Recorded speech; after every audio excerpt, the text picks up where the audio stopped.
This is a really shocking development, isn't it? And so disturbing, Dr. Hassan, that, it looks like the Church of England may have been in cahoots with this to an extent. Well, it's absolutely remarkable, isn't it, Dan? But a number of years ago, we did have senior Church of England clerics warning that a certain number of Muslim asylum seekers were converting to Christianity because they saw it as a means to avoid deportation from the UK. Basically presenting the argument that, I've left Islam, I've converted to Christianity. If I was to return to an ultra-conservative Islamic society, that their life would be in danger because the charge of apostasy can be punishable through death.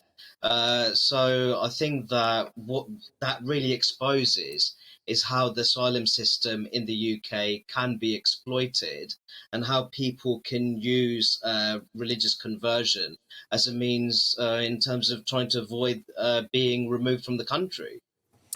I couldn't agree more. But isn't it shocking to see the intellectual dishonesty coming from a lot of our media, Dr. Hassan, who seem to be loving the fact that they can now describe this bloke as a Christian extremist. And again, I think that's intellectually dishonest based on what we know thus far. Well, absolutely. I think the argument that this person's newfound Christian faith somehow motivated him to carry out an act of terror is complete nonsense. And actually, those identitarians, you could say, who are trying to use his Christian identity in terms of emphasizing his Christian identity, what they've actually done is draw attention to the fact that we do have this phenomenon where some Muslim asylum seekers in different parts of the country, but particularly Liverpool, that they have they've essentially, they've presented, or rather they've portrayed themselves to have left Islam, converted to Christianity in order to shore up, you could say, or rather boost their chances of remaining in the UK, trying to provide try to bolster their asylum applications. So what should we be doing, Dr. Hassan? I mean, we've got to have a conversation first, but what can we do? Well, I think that one thing we can do is actually acknowledge the fact that our asylum system is broken. It's not fit for purpose. Amen. Amen. I think all too often when we have discussions about our immigration and asylum system, that there's a great deal of talk about maximising global welfare.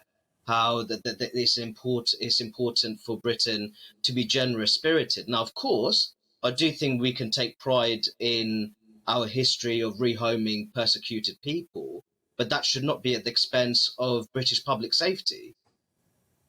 No, I couldn't agree more. And something that's a bit frustrating for me is that, according to the newspapers tomorrow, Priti Patel's saying she's shocked and appalled by the asylum system and the fact that he's been that this bloke, this suspected terrorist, was caught up in it for 7 years. You know, he lost his bid to stay here in 2014. It's astonishing that he was still here. I'm sorry, surely it's the government that has to change the system. Absolutely. I think that there's a fundamental gap between the rhetoric and reality.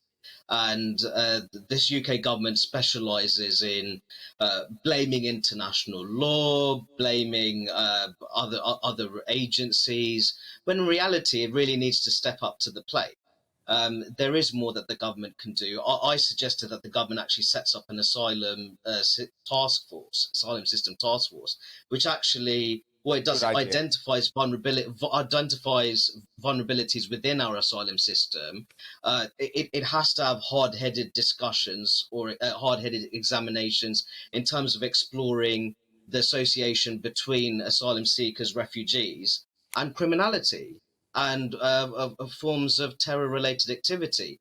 Dan, I recently published a report with the Henry Jackson Society, which showed that since 1998, when you look at foreign nationals convicted of Islamist terror-related offences, around 1 in 4 had either claimed or been granted asylum in the UK. So that clearly shows you that the asylum system is not fit for purpose, and it doesn't prioritise public safety the way it should.